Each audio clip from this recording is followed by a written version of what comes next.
I hate to break the fishing news after Ramchuck, but I'd like to speak about the ice hockey. Congratulations, you're one of the 13 listeners of the Real Life Podcast. We just traded a migraine in for like an orgasm. Might want to mark that down. Yep. All of my projects are on schedule until they're not. A member of the Nation Network of Podcasts. About as funny as we're going to get today. Welcome in. Episode 286, 286 as the kids would say. Brought to you by HGA Group, the next generation of business services right here in Edmonton. And through their many channels, many channels, I've been instructed, don't just list them all on the podcast because it would take too long. Through their many channels, they can take your business to the next level. So hit them up, the HGA Group, proud new sponsors of the pod. All right, this is Real Life. Tyler Rumchuck, Baggedmilk, Chalmers, Wanye, Jay, everyone's here. I have 5 topics written down on my piece of prep paper, which is just a loose leaf piece of paper I scribble on throughout the day.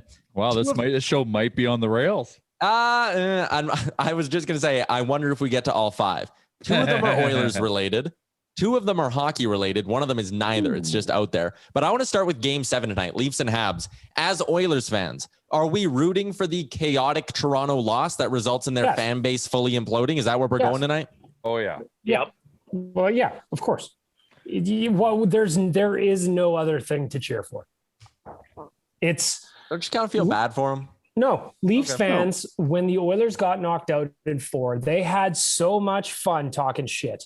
And if they lose tonight and Montreal wins and comes back from 3-3 down or 3-1, I should say, I will be fucking insufferable. Oh, it's going to be great. It's going to be great. Before everyone else hopped in the chat, Baggedmilk and I were brainstorming a little bit. And I think my tweet will be Austin Matthews is an RFA in 2025 and the Arizona Coyotes have $50 million in cap space. Just saying. The dog's already connected. He wants out. He's so unhappy. You see him at the end of last game. Yeah, he's so unhappy. He and Marner, both of them. Yeah, unlucky. Oh, I'm surprised the playoffs are still going on. To be honest with you, that's old news for me. I've moved on emotionally. That's some old ass news. What round are they in even? Well, 2 and 1, oddly. Yeah, that's so weird. Yeah, there's some regular season, I think, still to be wrapped up. I'm pretty sure Vancouver's holding the draft for 2024 this weekend. If you dig deep enough, there's Vancouver still has 4 games left. There's Vancouver's still wrapping things up. Gotta get these in. Random aside, Wanye, did you get a new phone or new internet? Because your picture looks crystal clear today. No, that's odd. Oh. Just must be your internet connection. I've noticed you look very HD in today's episode of the Real Life Pod. Thank you. Make sure no one sees me. Yeah. Oh, yeah. Of course. I've had to give our the new social media guy every time I send him files of the podcast, I'm like, remember, this and this cannot be shown. People cannot have their faces. I have a dream regularly that we publish my face, and that people are like, you loser. Like, it's also my biggest nightmare, like as the producer, like the one time I like forgot a government name, like I panicked, I freaked out, didn't sleep. And if I posted a video and like accidentally didn't cover things up right, I would kick myself for it. Hurt myself. Anyways. Don't do that. You're a good guy. It's all good. So Game 7, we're all firmly on the Montreal Canadiens bandwagon. The way I'm looking at it too, like, out of the 3 teams left, one of these 3 is guaranteed to go to the third round, to the Final 4. So which one would be the least annoying to have to deal with? Is it Winnipeg because they beat Edmonton? Yeah. Has to be Winnipeg. Yeah. It's the only other Canadian team I'm willing to acknowledge. Yep. I buy that too. Yeah. They got great chicken fingers. They're good people in Manitoba. Yeah. Cabs are suspect. I can get I can't get behind it, but I can't get whatever the opposite of behind. Yeah, I can't get ahead of it, I guess. Yeah. Or you gotta stand beside it. I stand beside it. In friendship. Does it at all make the Oilers loss sting less if Winnipeg wins the cup? Or does my heavens. At this point, everything just stings all the time. Yeah, it's just a constant sting. Yeah, it's just maintaining levels of sting that you can settle with. Yeah. We must all be in the police because we're all rolling with sting. Nope, that doesn't work. You're in charge. Delete it. That didn't work. No, I have no interest in anybody winning the cup, and quite frankly, the playoffs aren't happening right now, despite the fact that I've watched them. if a team that not named the Oilers has to come out of the Canadian division, then I guess Winnipeg will do. But best believe if they're in the cup final, I'm cheering against them. Yeah, I'm in that boat too. We have to do it every year, have that conversation, but like I am not on board with the whole like, oh, come on, you want the cup up in Canada? Like, no, man. Like Canadian players win the cup every year. I want it in Edmonton. I want it nowhere else. Yeah. I think that winning the North Division was like a gentleman's Stanley Cup. You know, like it's not the cup, but you're still like, yeah. We did not win. They get to hang their banner. We let someone come in here and win the cup on our ice, and we weren't even in the last game, and then we did not win the gentleman's Stanley Cup the next year. Yep. I also want to say, just on a personal level, I was going to check out what the betting odds were on this game, and I see that the sportsbook I enjoy using has brought back team shots on goal. If you are like mindlessly watching a hockey game but want to become overly invested in everything, bet on the total number of team shots on goal. That will leave you sweating for the entire 60 minutes. Last year I was big into it, but you sit there and you're sweating out. Like every time someone misses the net, you're like, what the fuck? That's going to cost me. Are you kidding me? And then I had a couple, because we were doing it last year together, Tyler. I had a couple where it was like you missed by 1 or 2 shots and you're just screaming at the end of the game. Yeah. What's like Montreal to win tonight? Let's be honest. Plus 170. So they've come down. In game 1, they're like plus 250. Yeah. They're plus 300. Here's the thing about a lot of the players on the Leafs have no ties to what's happened in the past, but it's still their problem anyway. And you got to think that it's got to be in their head, no matter what they say in the media after the morning skate or whatever. They got to be thinking about it, right? Oh yeah, I think so. I think it's definitely like firmly planted in their brains. Also, just betting, Montreal is 55-1 to win the Stanley Cup right now. That probably drops to like 25-1 if they win tonight. That's an interesting bet to look at. I don't think they'd do it, but like value-wise, there might be something there. Anyways, Chalmers, do you just want me to set you up to talk about Ryan Reaves? Because you seemed fired up about it before the pod. Well, no, I just was wondering if we were going to touch on it because we've touched on some shit this postseason. And is what you want to discuss how you love Ryan Reaves? If I'm reading this right, you love Ryan Reaves and you want to talk about it? No, you're not reading this at all close to correct. You love Ryan Reaves is what I'm getting out of this. Keep doing that. No. Right before I got on this thing, I was scrolling through Instagram as one does before to prepare for this show. No. And I saw the post basically by TSN saying that just a couple clips of just like some tweets of like some hockey guys saying that like Ryan Reaves is this gentle, tough guy, and he didn't even take his gloves off. He didn't mean to hurt anybody. So I went, because I was watching the game live for about 7 minutes while I was sitting down to eat something yesterday, and I saw the Graves hit on Janmark, and they make a big deal about it because he's such a big guy and he hits Janmark, and Janmark goes down hard, and Janmark's an idiot. It was he shouldn't have looked back at his pass. He's a fucking idiot. Yeah. Romances a 2-foot pass like he's fucking Gordie Howe or something. And Graves hits him with a nice clean check, right? Like Graves isn't going to duck down. He didn't come off. Finish that all day. It was your picture perfect clean check. And the camera guys and everybody, they know what's happening now. They just keep panning to Ryan Reaves on the bench, standing up, and back to Janmark getting helped up and taken off the ice, and back to Reaves, and then to Graves, and then to Reaves. And you're just like, I know Ryan Reaves is going to do something stupid. You just know he is. He's got to do something. He's going to do something stupid. But I don't know if I can stay in complete form that like fighting in the NHL, like tough guys and respect is like lacking. But in this case, it looked like it was, because that Graves is probably not going to just square up and fight with Reaves. And there's not really many guys on Colorado, I think, who would, right? So you're not really sure how this is going to, what Reaves, you almost, the door's open for Reaves to have to do something stupid. And of course, he does something fucking stupid. And when you look at the play, you see that he gives Grubauer, or what is their tender's name? Gives him a little shot. But Graves is standing right there, and Reaves full on grabs him around the neck with a chokehold type of thing, throws him down to the ground. Not a big deal, starting a scuffle. But it's what happens next that really fucking pisses me off, because it's anybody that looks at that play and thinks Reaves didn't know exactly what the fuck he was doing is just they're being ignorant on purpose. Being ignorant on purpose. Because what did he do? I wasn't watching. So Reaves is on his knees, and his knees are close to Graves' head.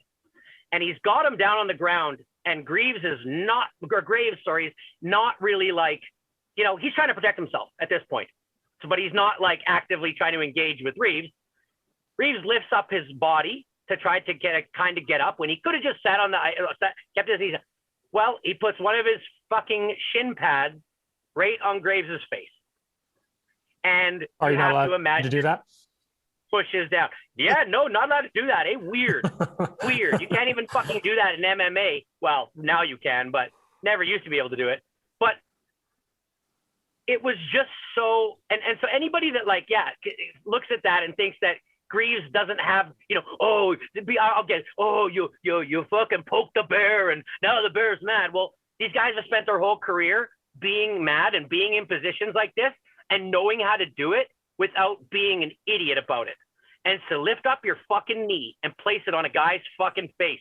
Nobody can try and talk me into the fact that that was just like, he didn't mean to. He was just, he didn't. I won't buy it. I won't fucking buy it.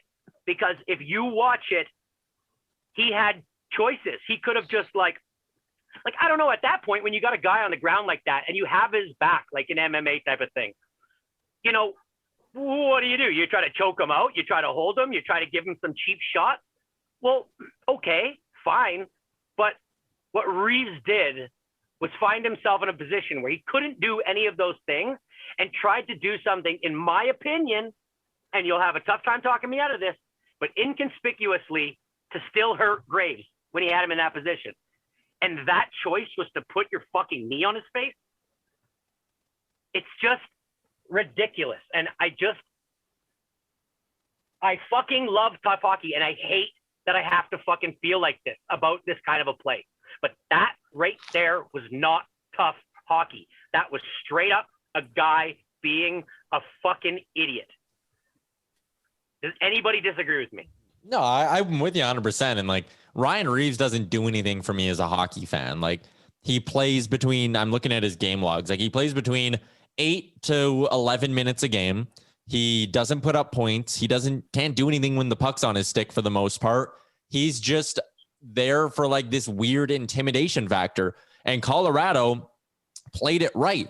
They ignored him. They weren't going to, let him kind of have his way. And when that happens, Reaves, like you said, Chalmers, resorted to having to do something stupid to have attention on him, right? He felt the need to respond, and he had to do it in a dumb way because Colorado wasn't going to play into his games.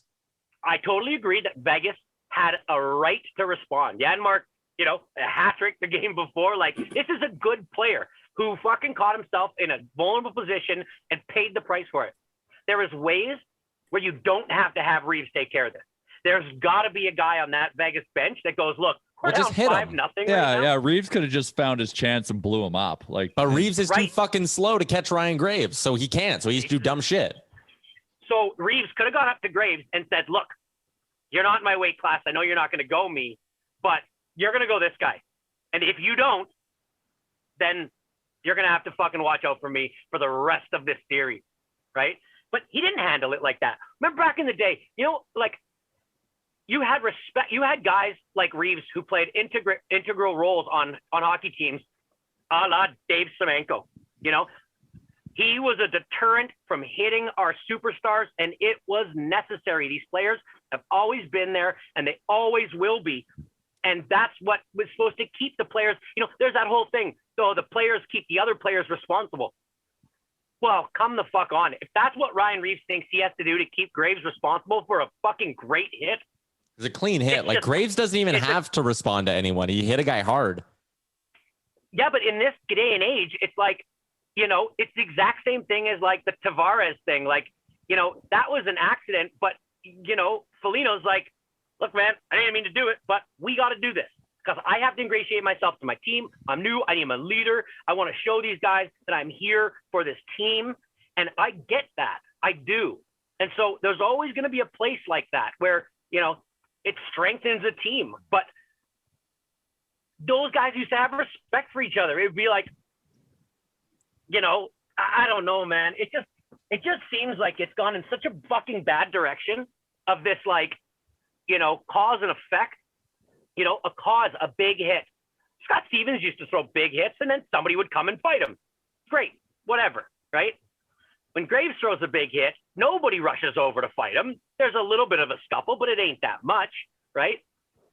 In my mind, if I'm Graves sitting on that hockey team and I throw that big hit, I want to think to myself, look, even if I have to answer for that, I hope it's done in some sort of a respectful way that isn't going to result in me having to get a trainer to come and fix my fucking teeth because some guy put his knee on my face when I'm on the ground. It's fucking ridiculous. And it pisses me off. Clearly.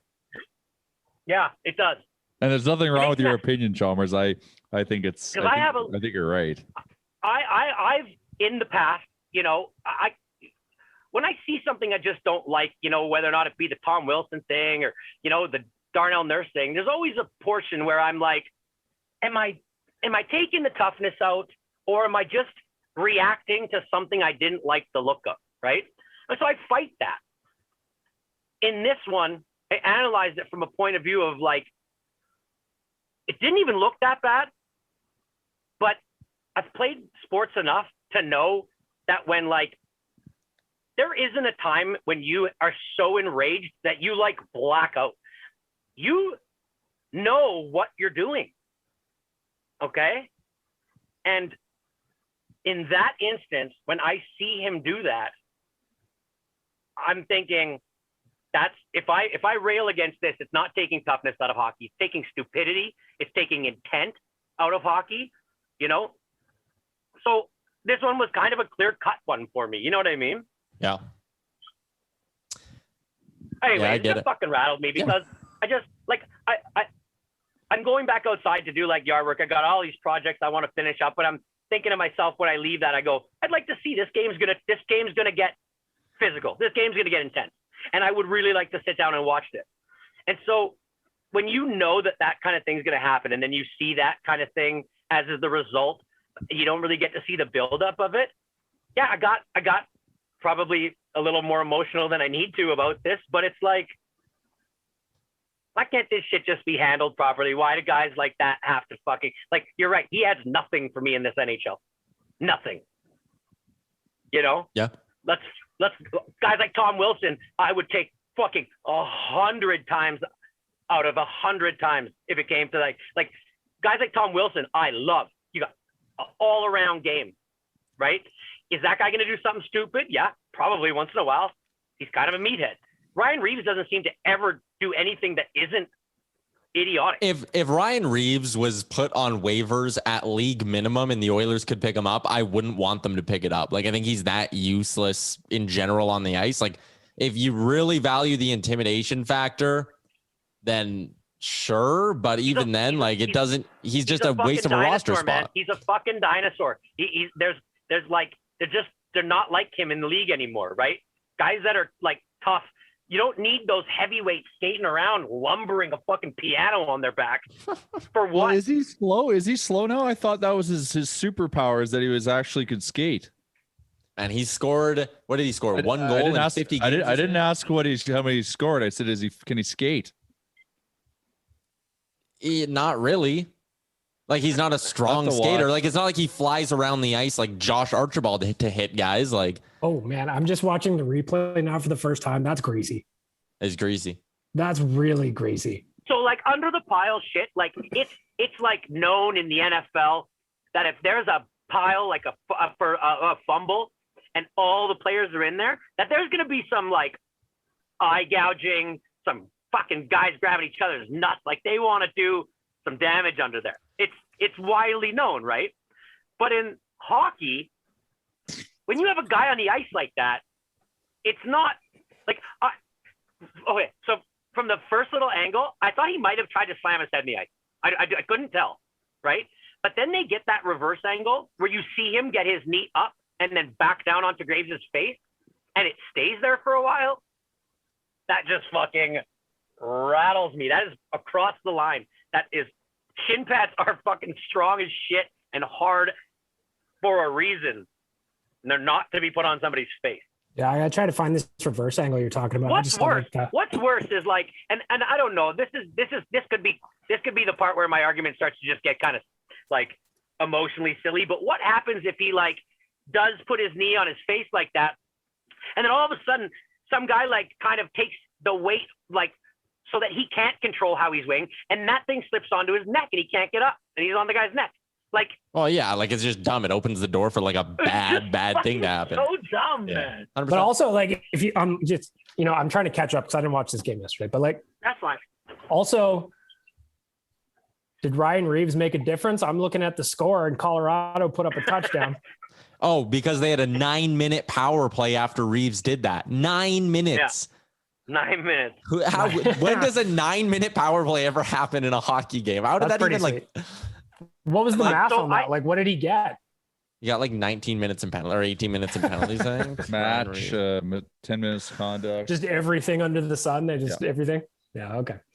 Ryan Reaves. Maybe Chalmers, you should stop watching the playoffs and the Oilers get out. Hey, maybe you shouldn't keep watching the car crash after. No.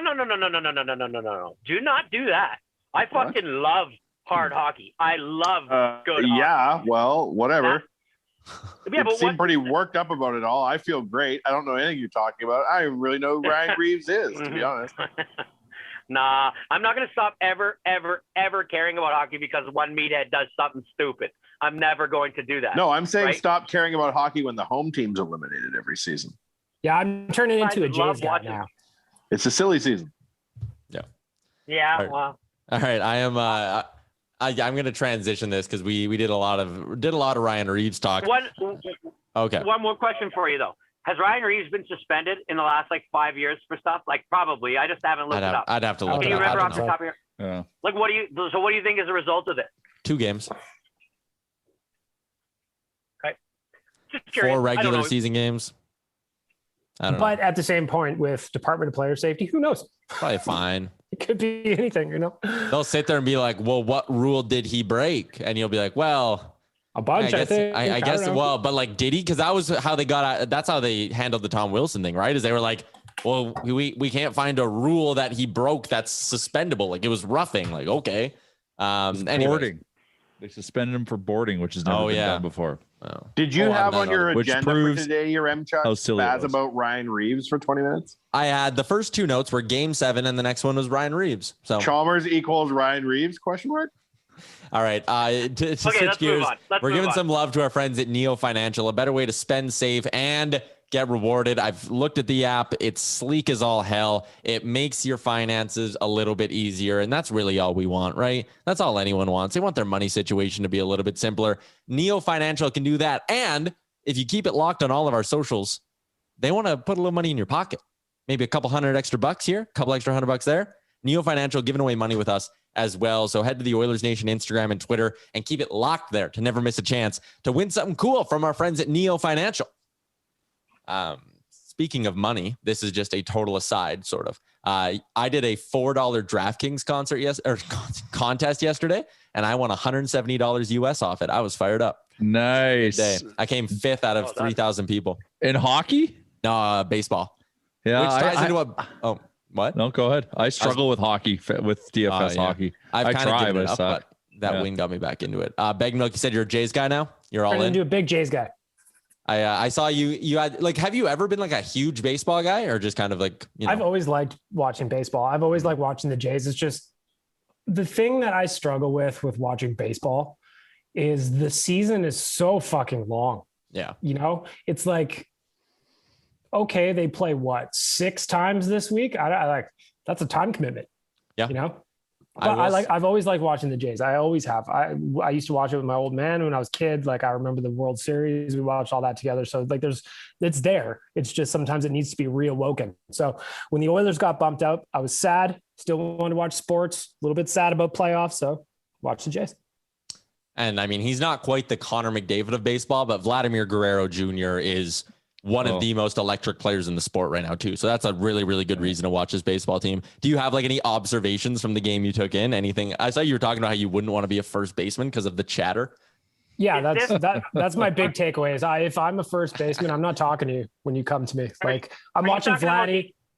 I'm watching Vladdy. He's chatting up everybody and they're having laughs. And I'm like, I couldn't do that. Nope. Are you talking about the Indians game? Is this the game that you watched where the Indians had a historically awful defensive first inning? Guys losing the ball in the sun, overthrows galore. It was I watched the Indians game that I watched specifically where I was tweeting was the one where the weather was just absurdly bad for a baseball game. And then it was making me laugh too because a bunch of Jays would hit pops, but it would fly over, hit the warning track. Like people were just misplaying shit everywhere. It was really funny to watch because I thought they would have canceled it for sure. And you see it's raining sideways. And then I watched against the Yankees too. I've been watching quite a bit. I wouldn't say every game, but I've been watching quite a bit. It was like raining sideways and it was like 11-2 Jays in the fifth inning. And it was like, what are we doing here? Like, I know they were trying to just get it to the line so it would be an official game. But like, even when they delayed it, I was wondering, what is it? 7? 6. I think you got to play 6. But yeah, they got it over the line. I was just like, the weather is absurd. You're just seeing people in the crowd and they're just like, all you can see is their eyes because they've got like tarps and stuff and they're just wrapped up real tight. I went to a game in Fenway it was raining. Like it was raining all day. Like just like I was going to say blizzard, but just crazy storm. And they still said the game was on. I thought they were going to cancel it for sure. So sure as shit, I have to go. You buy the like garbage bag poncho, and everyone just endures the whole game and crushes hot dogs and beers. And I would do that all over again. I would love to go. I would love to go to a Major League Baseball game. I was actually trying to think about it now that Seattle's coming into the NHL. Like, if you could time it right, if you could have the ultimate sports weekend in Seattle. Or April, end of the regular season. End of the regular season or playoffs. But then you wouldn't get football. If you do September, you might be able to get football in there. So if if Seattle makes the playoffs, you could get October hockey, football, basable. Or September, you could get preseason hockey. Preseason, yeah. That's great. But so Charles, you were trying to get if I was going to talk about baseball with Wanye, this is what I would tell him. Wanye, do you know who Manny Ramirez is? Man Ram, of course. Okay. Have you heard some stories about Manny Ramirez? Like, have you ever, the two that come to my mind are, and I just heard them the other day, so they kind of like are fresh in my mind. But he was so notoriously bad with money and like the understanding of money that at one point he went with his agent to look at houses, and he saw this house that he really, really liked, and he looked at his agent, and he's like, hey, do you think I could buy that house? Like, can I afford that house? And the agent looked at him and was like, dude, you could fucking afford this whole neighborhood. Like, you could buy every house around here. And Man Ram was just like, floored, had no idea. Really? Yeah, to the same point where he's with that same agent and they're going like car shopping. And he's like looking at all these like really small cars. And he's like, oh, you know what I would really like? What I wish I could have? I wish I could have that truck over there. And the agent's like, Manny, you're a multimillionaire. You can have like 10 of those, like right now. Your whole family them. Oh, so Man Ram goes, oh, okay, I want that truck. And so they sit down and they do like an hour's worth of paperwork. And then he goes, they get to the payment portion and Man Ram's like, oh, I like don't have anything, and asks the agent for $70,000 to pay for the truck. He like doesn't actually know how to pay for anything. And the guy was like, the agent was like, oh, okay, that was the day I got Manny an accountant just to like keep him straight. Oh yeah, that's funny. I have a couple things on this. One, there's a video going around of Manny Ramirez at a Starbucks, and there's a guy wearing like Red Sox gear, and this is like recent. And he goes up to him, he's like, hey, big fan. The guy's like, oh yeah, I love the Red Sox. He's like, all right, cool, man. And just like walks away. And the guy's like, the guy doesn't recognize him? No. Also, I think I think it's Sheldon Surrey who has a similar story to that. Like in a way, like he went into a car dealership after he got his signing bonus and he wanted to buy like a Jeep or whatever. And the sales associate was like, you know what? These Jeeps are pretty expensive, young man. Like maybe you don't do this. And Sheldon Surrey says he like went to the bank across the street and just pulled out the cash because he had it from his signing bonus and walked right in and like had it in a backpack and was like, I'm actually going to buy that Jeep like right now from you. And wow. That's a great story. Love it. Mike Riley, the guy who used to be the quarterback for the Edmonton football team, he drove, again, I'm hoping I get the names right on these stories, but he drove a big ass yellow and green Hummer that he had. And like, that was his vehicle, the biggest yellow and green Hummer, but he has it because he got his signing bonus from like the Green Bay Packers or whatever when he did something in their minor leagues. And like, that's what he spent his money on, was a big ass yellow and green Hummer. And then he was able to drive it here because it was Edmonton colors, you know? Anyways, athletes and cars. When you started talking about baseball, I started thinking about the movie Mr. Baseball with Tom Selleck. Ah, yeah. And then I was thinking about that movie for a while. No, yeah, Mr. 3000. Yeah. Mr. 3000's Bernie Mac. Oh, you're right. Baseball is Tom Selleck. Yeah. Come on. Yeah. Does Bernie Mac go to Japan too? Yes. No. Oh, interesting. Okay. No, Tom Selleck. Yeah, he does, doesn't he? Yeah, he does. Anyways, I Tom don't know. Selleck, Mr. Baseball. But then I was thinking about how Tom Selleck is in the Friends reunion and like hasn't aged a day. Like it's terrifying. Is it the mustache that does it? He's obviously dying as shit, but like he walks in onto the set and Tom Selleck has not aged a day since Friends. And he was old in Friends. I noticed, I haven't watched it, but I noticed Joey Tribbiani is looking old these days. Yeah, man. They all look I weird. didn't watch it. I think there's a lot to come from that. They all kind of look weird except for Jennifer Aniston. She looks fucking great. You can tell every single person in that cast has had work done, which is kind of funny. Like it's even creepy, man.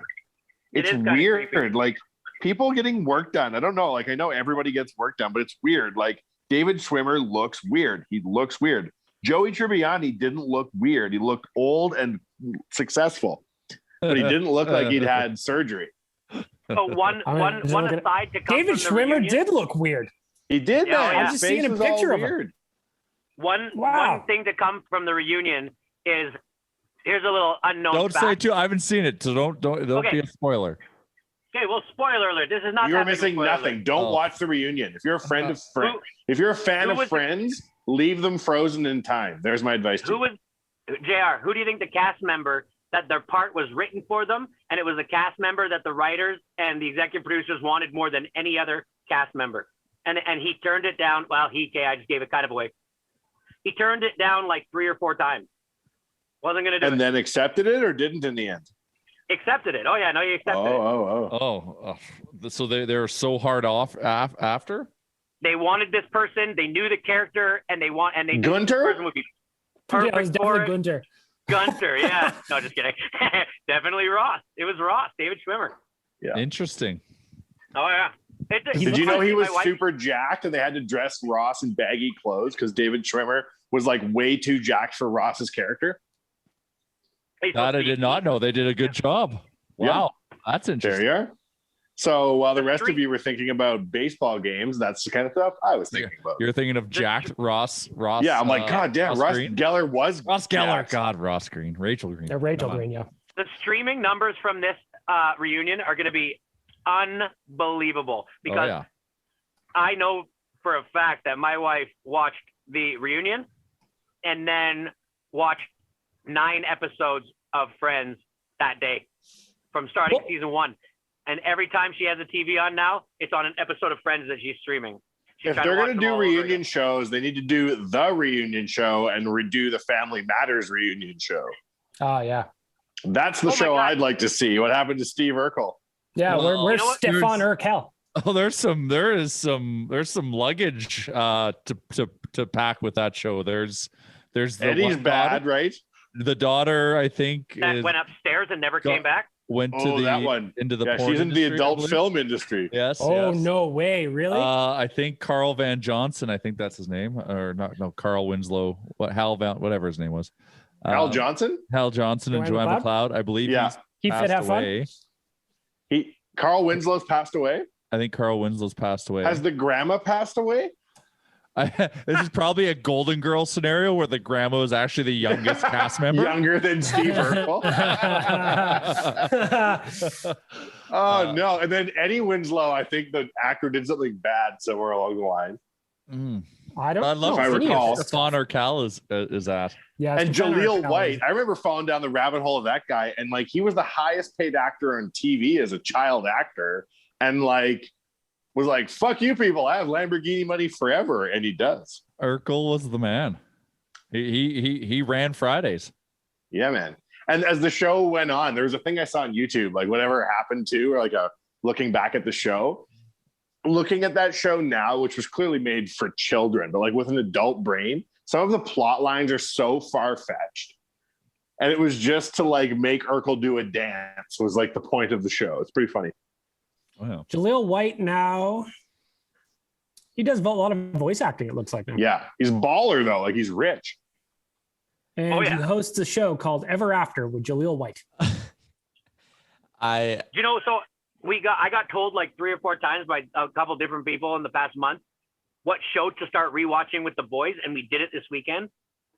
Episode number 1, season number 1 of The Fresh Prince of Bel-Air. Oh, that's good. It is perfect. Other than the fact that the camera work is pretty spotty in the first couple episodes. Oh my God. Is so that what it's good. like at your house? You're like, all right, kids, do you want to watch Fresh Prince? I'm going to warn you in advance. Some of the blocking is poor. Some of these wide angle shots. If you watch the first episode, it's pretty funny. The lack of gaffer is evident. Yeah. It's really bad. My favorite part of the first episode is when we meet Hillary for the first time, and she's like, and she says to her dad that she needs a new hat because this weekend she's going out with Bruce and Demi, and they're gonna drive a bus around LA to protest against climate change, and then end it on the beach with a huge bonfire. And Will's like, what? And then so her whole stick in the first episode is that she's so passionate about climate change. And I looked at my boys and I'm like, this show's 40 years old, you guys. We're still talking about the same shit. Like, is it 40 years old? No, it's not 40. It's probably like sure it is. 30. It's not probably 40 years 35. old. 40 years old, that would make Will Smith like 60. Yeah, it's It probably started in 1990. 35. Yeah. 35 years old. 30 years old. 31 years old. 31. That's crazy. Remchuk comes in with the math. Hello. Big math guy. Yeah, Big math. What are you, Nailed it. Steve Urkel? So we were talking about Did I do that? Did you ever watch that show, Tyler? Like, is this all Fresh lost on you? Prince. Or Fresh Prince? Family? Family Oh. Matters. No on Family Matters. Yes on Oh. Fresh Prince. I've seen almost every episode of Fresh Prince. I Added to couldn't the tell you one plot line to Family Matters. I watch the show every Friday on TGIF Friday. I could not tell you one plot line. Chalmers, if you were I even put in the remember- middle of a room, flash dance style, and asked to do the Urkel, could you? Oh yeah, 100%. Attaboy. Yeah. Oh, yeah. Attaboy. See, and when I I, don't think of remember what it iconic is, but- dances, I think of iconic dances from the 90s. I would go with the Carlton first. Chalmers Carlton, can nail Chalmers- the Carlton. Yeah, like He nobody's nailed business. Carlton. Chalmers He is can- the Carlton reincarnated. Yeah.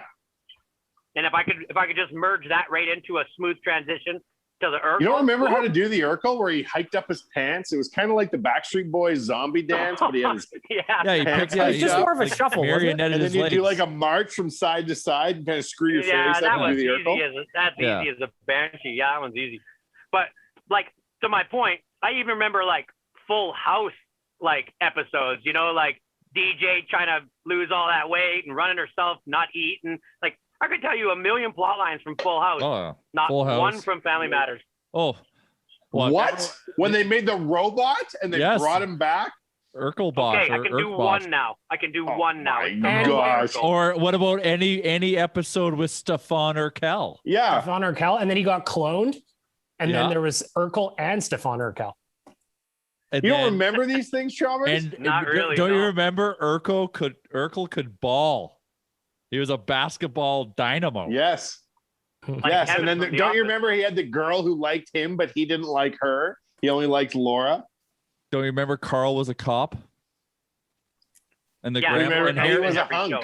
Harriet and isn't Family Matters a spin-off of Perfect Strangers? 'Cause Yeah, he was Harriet- the Harriet was the elevator lady. elevator lady. Yeah, there you go. Sorry to interrupt, buddy. Yeah. You're Chuck. Here's a history lesson for you. Yeah. Your M Chuck, when I think of what you're too old to know, sometimes I get mad. And I'm like, it's bullshit. Yaremchuk's never seen Family Matters because he's too young. What a bunch of bullshit. Then I get mad like Chalmers gets mad at Ryan Reaves. So Tyler, what was it like when you got home Ryan from... Reaves? Oh no, please. In that episode of Full House when Ryan Reaves headshotted DJ. You're merging your timelines. What did you watch when you got home from school, Tyler? Because like I watched Family Matters, I watched Degrassi, I watched Jonavision. Saved by the Bell. You ready to really dislike me as a child? Yes. I would get home at 3:35 from elementary school, and I would get the last 20 minutes of PTI and then the first run of Sports Center, baby, every day. PTI and Sports Center from the time I was like 9. Oh, I'm not even mad about that. So you didn't even watch like 3-2. Yeah, see, television was different then. We didn't have that shit ended. It was about watching 3-2-1 Contact and watching MathNet on Fridays. Yeah, man. I just didn't do that. And Darkwing Duck. All that shit is on YouTube. And Count Duckula. See all the old public broadcasts. Inspector Gadget in the morning before you went to school. Oh, I was a Tintin guy. Oh, so was I. And I remember briefly there was James Bond Jr., the animated series. No, I don't remember that. Or as Jay calls it, peak humanity. Yeah. The one kids show I did always love was SpongeBob. Like that was the one it was on before I went to school, and I could always get like an episode and a half of it. But that's the age gap here. Like I'm 20 years younger than you guys. SpongeBob's actually good. You're not 20 years younger than anybody, my friend. I started watching SpongeBob when I was like 18. Fair enough. Funny show.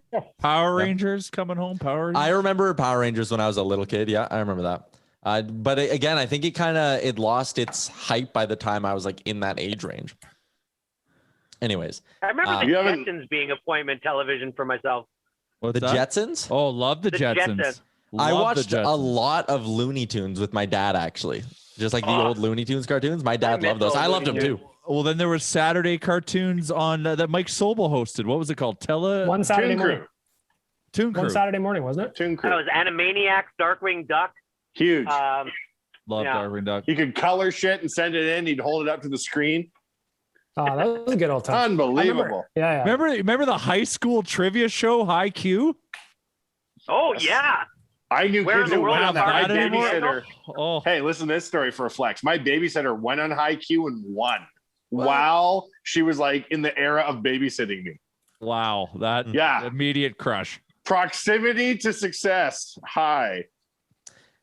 Okay, I hate cutting this off because it's a good conversation, but we got to give some love to Twig and Berries before we keep going. Yes, we do. You guys are giving me the history lesson. Now it's time for me to give you a fashion lesson. Start dressing start hitting up Twig and Berries more. You'll look good. You'll dress good. It's comfy stuff too. They got their new very own brand of underwear as well. It's got the Twig and Berries branding on it. Oh, looks fantastic. Free shipping on orders in Canada as long as you order more than $75 worth of stuff. And of course, that promo code is Nation15. Check out their store. Jared was there and he says it's unreal. It's in St. Albert, right? Yeah, it's right by the casino in St. Albert, which is perfect. Of course, that's I got how one I know more it question is. about the TV shows. Yeah. Oh, go good. Baggedmilk. I don't know if Baggedmilk stole this, but when I was like 13, 14, and I was, transitioning, we had Super Channel. There was a show, and I don't know if anybody ever remembers it, called Dream On. Does anybody ever remember that show? Yep. Dream On was a 30-minute show on Super Channel that only showed movies, and every week you'd get the television guide. It was every Friday night, and when you'd look at the synopsis of the Dream On, it would tell you whether or not it was rated R that week. Yeah. If it was rated R that week, you knew what was about to happen. Lots of boobies. I was always. I bet you some listeners gonna. When I was younger, I would watch Wild on Friday nights just for a hope. Brooke Burke would take us around the world. Wasn't that hosted Who's that? by Brooke Burke? Burke, yeah, Brooke Burke. Wild on changed the world. Really did. Time. And actually, you know what? Apart from Scope and Babes on that show, it also is part of the reason I wanted to travel, because they went to so many just awesome spots and cool locations. And I was just like, oh, I didn't know you could go to Greece to party. I thought it was you went there to look at the Colosseum kind of thing. You know what I mean? Oh, so I'm doing the old man version of that. So on Netflix, they got this street food series. I've watched it, crushed it, killed it. Oh my God. Loved it. I watched the Asian one. Now I'm on Latin America. I want to go to all these places to eat this food. Crushed Who hosts it? It's not hosted. It tells stories of different kind of like docuseries. vendors and there's no face to the show. Like they find like a food person for that city to kind of carry the narrative of the show, and then they feature like 3 iconic like food stands or like people that are just iconic in the food scene. You're telling me a person with no face hosts the show? It's exactly. It's face of the show. Pretty amazing, actually. It's I'm man, it's so good. I want to. What do they eat? Like just whatever's in like the street vendors? Wherever they it's just whatever they're known for. The signature thing, yeah. So like it could be a fish head soup. It could be, the tacos if they were in Latin America. Like it was really, really good. It's well done. That was I love that you're watching that because I kind of forgot about it. I might rewatch it because I loved it so much. I want to go J-Fi in Bangkok. I want to go see her. Yes. She's like that. Her story is so cool. And the soups she would make. Yes. Come on. Oh, I know. And her name's J-Fi. Like that's so gangster. And it goes through the story, Wanya, of how like she's like, I learned how to cook soup with my grandma or whatever it was, and then I opened this little stall, and then it expanded a little bit, and then it's just hammering busy, and they go into the market, and she's pulling up all the ingredients. It's the best. I love that. So good. It's nice to watch shows where you feel like you've like 10% gone somewhere and done something right now. Yeah. Oh yeah. I think that's the other thing too, is what it's really kind of scratching my travel itch by doing that. But like, man, it's cool. Yeah, it's great. It's the new wild. Do whatever we want tomorrow. Do whatever we want tomorrow, boys. Well, I'm going to a rave. Not extremely. Yeah. I'm going to a rave at the Sealed In Dome, which is this rave venue only I know about, where everyone's sealed in. Yeah. It's gonna be great. Yeah. How we doing on them topics, Chuck? So yeah, I would like to flash back to the beginning of the episode when I said I have 5 things Ryan Reaves. And Jay said, oh, it could be a pretty structured episode this week. I would also like to say that a lot of these references I didn't understand. So in terms of content for our Instagram, I'm looking at you, Surveyor Brett, and Turner Watson, and maybe Nico Jolly as well. I am loving the Ozark style infographic for the show. With no context. I love it. It's really. We got to make sure we get all that stuff up on the Insta. Oh, I post it. I get it up we there. do. Oh, because Surveyor Brett was sending me some funny ones the other day. Yeah, no, he sends them to us all directly, but Tyler puts them up for us. Yeah. Oh, I see. Cool. Yeah, all right. Thanks for doing that, boys. You guys do that stuff. It's funny. Yeah. Turner Watson's hilarious. Turner Watson's awesome, and he's in Indiana. Really? Is he really? Yeah. Happy Memorial Day. Fort Wayne, Indiana, or something, or Fort Wayne. Legit. That doesn't happen by I didn't even think Fort Wayne was. Wow. Yeah, I might not be. I'm hoping not, but it's Fort something Indiana. I might be right. Fort Wayne. I think it is right. I think go Hoosiers, right? Is that what we say? Yeah. Okay. So yeah, we get to 2 out of the 5 topics. Not bad. Okay. What else we got? Yeah, we got some time here. Let's go rapid fire. Bang, bang, bang. Okay, so Brian Swain, who is a fantastic follow on Twitter. Who next? He's a good local guy. I'm kidding. He wrote a thing. Today is the 25th anniversary of the successful season ticket drive to keep the Oilers in Edmonton. Oh, stay Oilers, stay? Wow. Man, I remember that. There's a photo in our yearbook of me holding an SOS Oilers sign in our math class. Wow. I remember that too. I was in elementary, I guess. It's super. That's weird that it's been that long.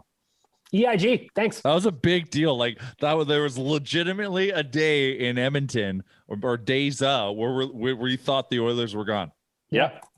Where were they supposed to go again? It was like Houston or something? Houston, there was a deal that had closed. Like they'd actually signed off on it. And ATB cock blocked the deal because they held a loan on the Oilers at the time for Pocklington.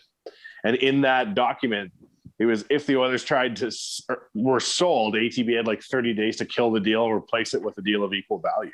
It's pretty crazy, the story of it. We should really write it up.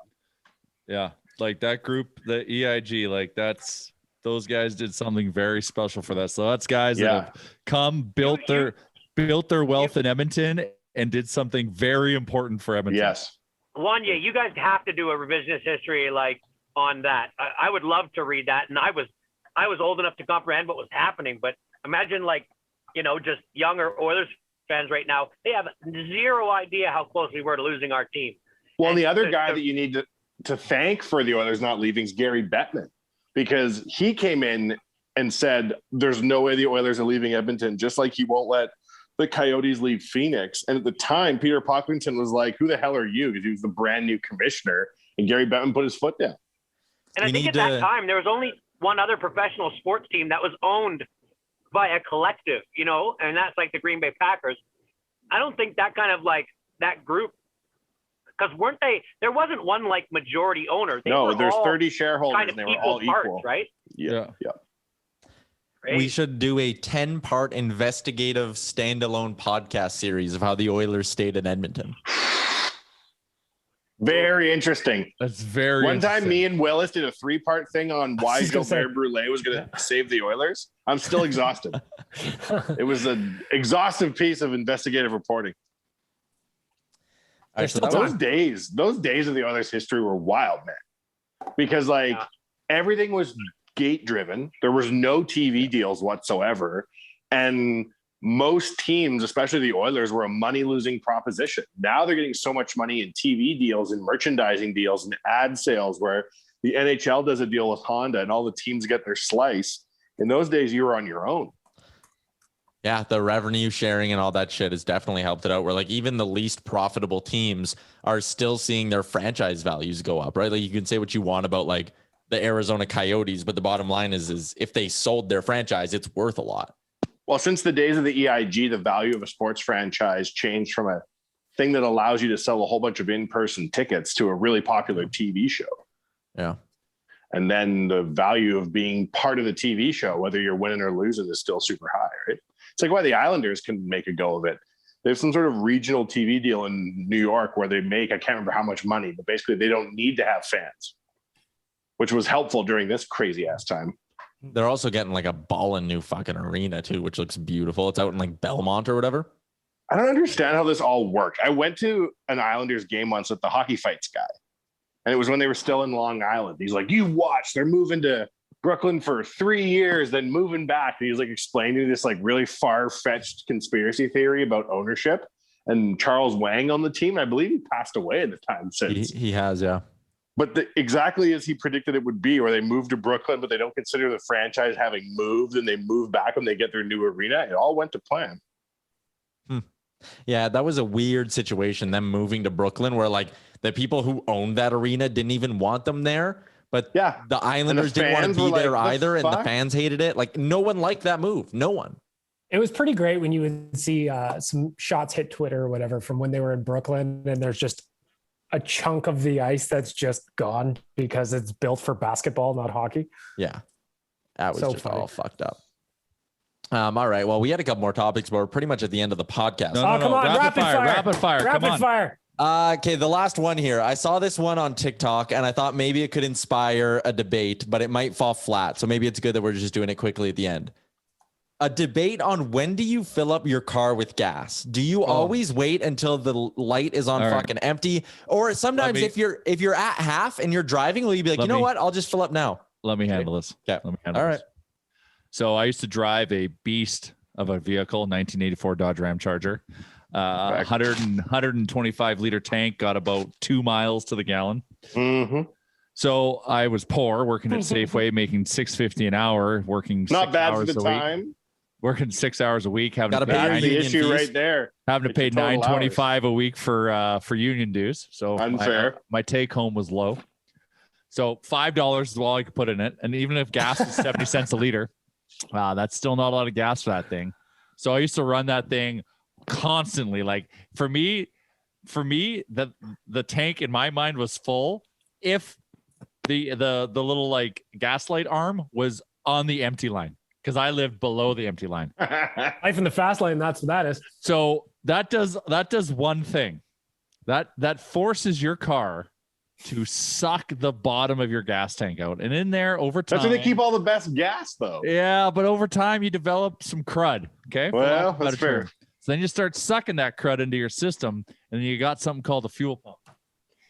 Then you fuck your fuel pump, then your car won't work. Then you got to call your dad to you go to the archives and dig up a part and fix it for you, which was a very stressful ordeal. I remember that because you guys fought in the parking lot of the golf course. It's because it happened at the golf course. So my truck stayed at the golf course for 3 days, and my dad had to come fix it at the golf course. I had to go wait on the patio until it was done. I could hear you guys yelling at each other from like 200 yards away. Yeah. So you won the argument, though. Fast forward, buy a brand new vehicle. Still love to live in the gas fast lane. $10 at a time. Granted, it was a 4-cylinder car. It's all you needed. But I would ride it till the light came on until I thought it was just as close to empty as it could be without passing out. Well, did that too much, blew another fuel pump. So don't do it. Don't be JR. Don't be do Chalmers. It. Don't fill do up it. your tank to the very, very brim. Yeah. The minute at 80 kilometers, I get a low fuel indicator. Yeah. Me too. That exact moment. The next time I'm at a gas station, I fill up again. Yeah, all the way. That is the only way to do it. And then I make sure that every so often I put the pedal to the metal, so to speak, for a few minutes. But not a few minutes, maybe like 10 seconds, because that burns all the carbon out of your engine. I I'll am tell with you a story Chalmers you're in, Chuck. minus the carbon. Go ahead, Baggedmilk. No, I was just gonna say I'm with Chalmers minus the carbon. I've never run out of gas. I've never been close to running out of gas.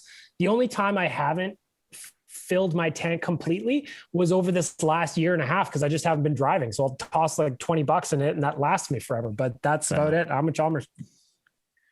Former Nation guy, Mandeezy, sold me a vehicle. He was working at a car dealership and he said, now, Wanya, you have to put gas in this thing and don't let it run down to E because it has like a very special engine and it will kill your fuel tank because it needs to have gas. And I was like, of course, I'll take this very seriously. And then one day my car stopped working and I brought it in and he was sitting in the service department with the guy. And he's like, so have you let the gas tank go down low? And I was like, nope, because you told me not to. I made sure I always gassed her up when it had lots of gas left in the tank. He's like, give me your keys. And he put them in this machine and then my keys told on me. And it showed on the screen how much gas was left in the tank when I filled up. It was like dashes, like when it gets below 0, dashes, 3 dashes, 4 dashes. So 1, I don't gas up until it's on E. That's when you know it's time to make a move. And 2, that will blow your car thingy out. Now, I get only putting $5 in if all you have is $5, because that's the world I lived in. But if you have more than $5, just fill it up because you need the gas. It wasn't about filling it up. It was about how low I would let it get before I. Well, it used to be a game. No, I'm with you. I'm just saying. Yeah. No, this is outside of your point. This is just like the lesson. General. Yes, of course. But it used to be a game. Like, how far can I push it? And you felt like, I used to keep tabs on how many kilometers I get a tank. Yes, it was a game. Shit, I'm so close to a record. I got to push it. Well, there you go. I remember seeing on TV that they did a thing where it was like on 60 Minutes or something. It was like most major American car manufacturers, when they say it's on empty, build in a buffer. And I was like, oh, really? That's very interesting news. Gas light goes on. Go get gas. Fill her up. All right. What's next? I like that. Next up is letting everybody know that while you should always take care of your vehicle, you should also take care of your own parts. Your own parts. car tank. Yeah. Your own fuel pump. What is the equivalent of filling up with gas? It's shaving your balls. Manscaped.com can make sure that you are keeping it nice and tight this summer. You don't want to get too sweaty or anything like that. You don't want to get all gross. So keep it clean down there with the Lawnmower 4.0 and that promo code REALLIFE. That saves you 20%. And it gets you free shipping. Manscaped.com, change your country to Canada. Go browse all the products. Pick out what you need. Maybe you need some ball deodorant or ball toner as well. Whatever it is, Manscaped.com has you covered. I think they appreciate that I'm very blunt in those ad reads as well. I just come out and say it. I don't trim your care. balls. Trim Nobody your balls, wants man. to see your dusty balls. That's it. Are we wrapping up your Chuck? Yeah. So before we do, it would be a disservice to humanity to not bring up that discovery at that Indigenous residential school in Kamloops. I feel like we've got a platform, so Awful. I think it's important to talk about it, although as uncomfortable as it is, hence why I'm wearing an orange shirt today. So we were thinking about the 215 children who, serious shit. Anyways, I don't know what else to say because it's No, I'm glad you brought it up too, because that was on my list too. I wanted to end the podcast by saying that. And last episode, we had a great chat with Dusty Legrand from Mobilize, and he gave us, some really important insights and ways to be educated. And I think letting people like Dusty have a big platform and educate people is going to be a big way that society can kind of continue to grow and evolve and reconcile. That's the word Dusty used as well. So I think that's all really, really important stuff. And again, it's a time to say, go check out Dusty and the work he's doing. And he was on our last episode of Real Life. So if you missed that conversation, go back and listen to it, because I think it was a really, really good talk we had with Dusty. All right. It's one of those headlines where you see it and you just like, Oof, yeah. You just can't fucking believe it's true. Yep. You think it's like a not real for a second. You're like, this can't be real. Please tell me this is not fucking real. Did you see the map of how many residential schools there were that they are like, we need to go check all of them? Yeah. It's fucked up that like crazy, I'm not too far removed from like the public schooling system in this country, and like how do I not know more about that? Like, how is like the modern education like right now not caught up enough to like make sure the next generation is learning this shit? And that's why it's important. We have to bring it up because it was not set up. Yep. It was not set up to teach us. It was clouded from us. It was hidden. Yeah. That kind of stuff, The 100%. only reason I heard anything about it in high school is because my specific social studies teacher made a point of talking about it over and above what was or was not included in any textbook. So, and what's funny is they probably, shout out to that teacher. shout out to that teacher. But if they probably found out, I'm sure the school board wouldn't have been too pumped about him going off curriculum. Yeah, it's just brutal, but brutal. That's the world. It's just like. And residential schools didn't close that long ago. Like 96 was not that long ago. That's crazy, it's man. So crazy. That's fucking nuts. I honestly, to be totally honest, didn't know a whole lot about residential schools, and I am ignorant. And for that, I apologize. But I started reading about it, and at first I was like, holy fuck, this is crazy. Well, when this shit wrap up? I'm thinking in my head's like, 60s probably after World War II. No. Yeah, 96. 96. Like, holy fuck. Who the fuck are these people working there too? Like, holy Jesus. Yeah, man. Humanity is. Ugh. And there's one thing I also want to say too is like, you can be very proud of Canada and living here and all that, but it's also good to want the country to be better. And most Canadians, sorry to interrupt you, Baggedmilk, I think are horrified by what they're finding out. Absolutely. Many for the first time. Absolutely. And it's like we're talking with Dusty, like most people are good people, right? Oh, yeah. Go ahead. No. It's a whole different thought, and I want you to actually finish yours first. Oh, most people are good people. And I think that there's a lot of people learning about what happened in these schools for the first time, and the amount of support and horror people are showing. I think it like shows that society like is headed in the right direction overall, right?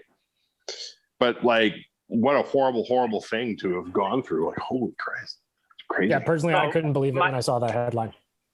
My like, as a father, like, I know one day you got a child, but I want to know what your guys' opinion on this is. And I think I did the right thing. But when we get up and get ready for school in the morning, it's usually around 8:00 in the morning when we sit down to our island to have breakfast, me and my boys.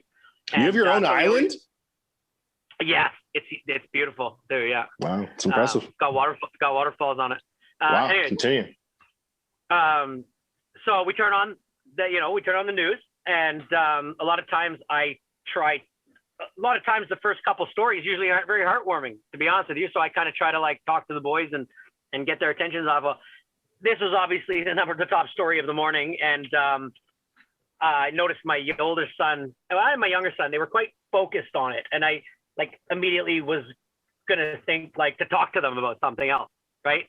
Like so that they didn't see, just to kind of like stop them from having to listen to it and really like understanding. But I didn't, and I was like, no, this is probably something that maybe they should listen to, and then afterwards I'll ask them if they have any questions about it. You know what I mean? Like, so I did that, but it was difficult, and like, and it was, my initial reaction was to like shelter them from bad news. Don't let them hear it. Right. But I think that's just not the right way to handle shit, with ignorance, and avoidance. So So I let them listen to it. And then I asked them if they had any questions. And my youngest son, I don't totally think he understood, and the older one just kind of didn't really have any questions. I said, no, not really. I listened to the story, but yeah, it was one of those moments, where you just feel yourself like reacting, and then you kind of got to sit back and go, my reaction might not have been right. I think I should have definitely let them listen to that, 10-7. Well, I think it's just your natural instinct as a parent to protect them, but I think you did the right thing by letting them, we all have to learn about it. Yeah. And they can comprehend it at their own levels, right? If they aren't fully cluing in, but they're at least familiar with the situation, that's still partially learning about what's going on, right? Yeah. Yeah. Yeah. I mean, it's just like, you hear about gunshots in the North End, let's say, or in the West End, and you hear that a person was found dead. Those are even stories that I sometimes just wanted them to not have to think about. You know what I mean? For sure. But I think this is one where, they should have to think about it. Well, schools don't need to present the most horrific details of history as the social studies curriculum, right? But at the same time, you can't cover up enormous problems in the history of the country that we may or may not disclose, right? Most people, I don't feel knew the extent of this. But over time, if you're I think looking to have reconciliation and greater understanding, these types of things have to be talked about. And even little kids at a 10-year-old level will still have it on their mental radar of something that's occurred. And when they're older, they can come back to it and learn more. But I think it's something everybody should know. Yeah. I'm happy we wrapped up on this because I agree with you 100%, Jay. We have a platform, and it's a good thing that we make sure these conversations continue happening. And I think there's a lot of people out there, getting Dusty being one of them, who are doing a great job of making sure that these conversations are happening, even if some people would prefer that they didn't. I think if we just continue to do stuff like this and bring it up, maybe in an area, a hockey podcast where it maybe normally wouldn't be brought up, I think that's a good thing. So I credit you for bringing that up, Jay.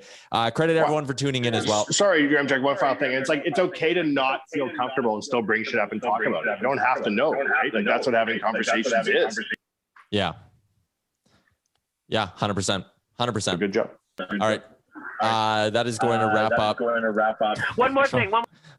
Okay, Chalmers, you got to unmute now. You had a bad echo, so I had to keep muting you.